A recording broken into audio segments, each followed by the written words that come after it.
Hey guys, what's up? Welcome to another episode of Rod's Comics, and in this episode we're going to tackle a couple of comic book series that I have in my collection, and we will start with a major comic book series, major both in its critical acclaim and its reputation as the comic book that made comics grow up or mature. And we are talking about the Watchmen series, and it's big in scope. There are 12 issues to this particular storyline.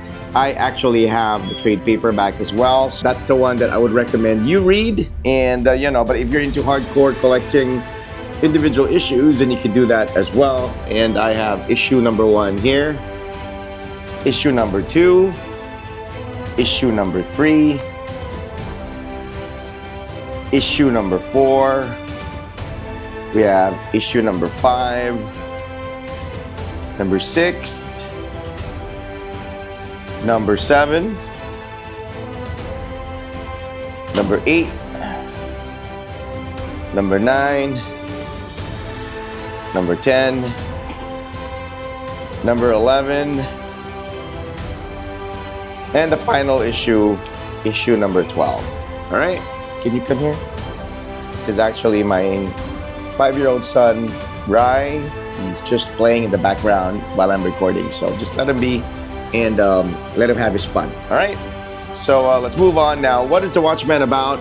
It's set in an alternate 80s. America actually won the Vietnam War. Superheroes coexisted with society, but some of them were retired already, and some of them actually have like really bad reputations and sort of have gone their separate ways. They're no longer the glorified superheroes that they were when they started out in this alternate 80s reality. So when I say it's set in an alternate 80s reality, it's still very 80s. If you've seen the movie, it truly sets the mood, from the 60s to the 80s. And I personally love the movie, and I am a fan of the comic book series. Now, when I first read The Watchmen, I was quite young.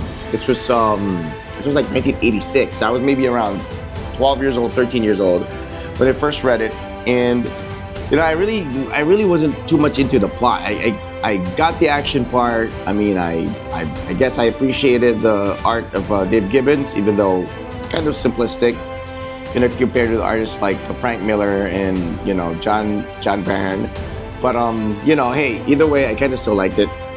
And when I was a kid, I really didn't fully understand the plot yet. I just know that the superheroes coexisted with society, and that one of them got killed, and there was an investigation that was pursued by one of the members. So anyways, it's hard for me to explain the plot. You're gonna have to go read it on your own.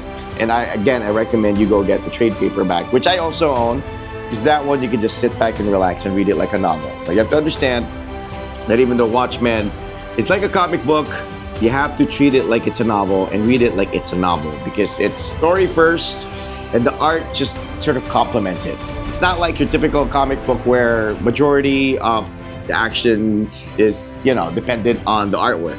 This one is very story driven. It's written by Alan Moore, all right? One of the most critically acclaimed writers, not just in comic books, but in novels in general. It's quite a collection, so good luck completing all 12 issues.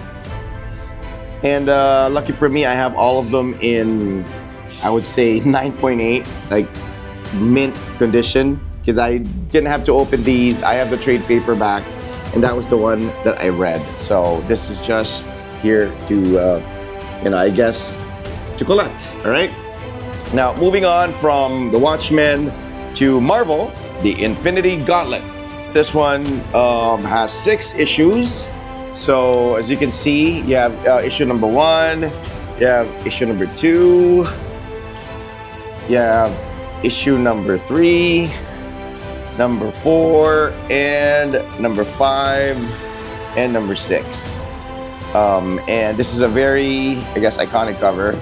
Now, the Infinity Gauntlet, for those who are non-comic fans or non-comic collectors, you would still appreciate this, because mainly, the Infinity Gauntlet was popularized by the Infinity War, which is part of the Avengers movie series. And of course, everybody knows Thanos now, because he's the guy with the Infinity Gauntlet who, with a snap of a finger, erased half of the population. And that's actually found in the storyline of the Infinity Gauntlet 6-issue series.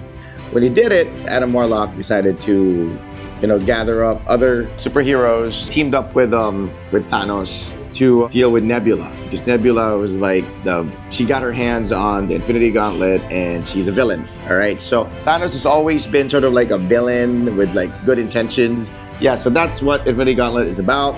The comic series, it's not like the movie, all right, but the Infinity Gauntlet is obviously the same gauntlet, has the same power, and in this one, obviously Thanos gains the Infinity Stones and wipes out half of the population.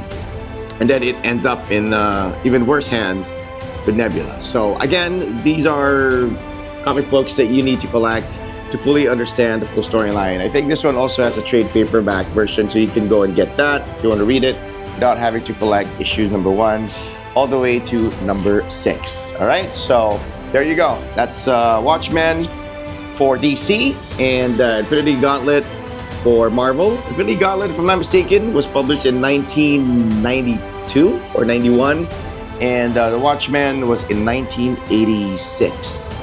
The two major series and comics for Marvel and DC, right here in an episode of Rod's Comics. So catch me again on the next episode.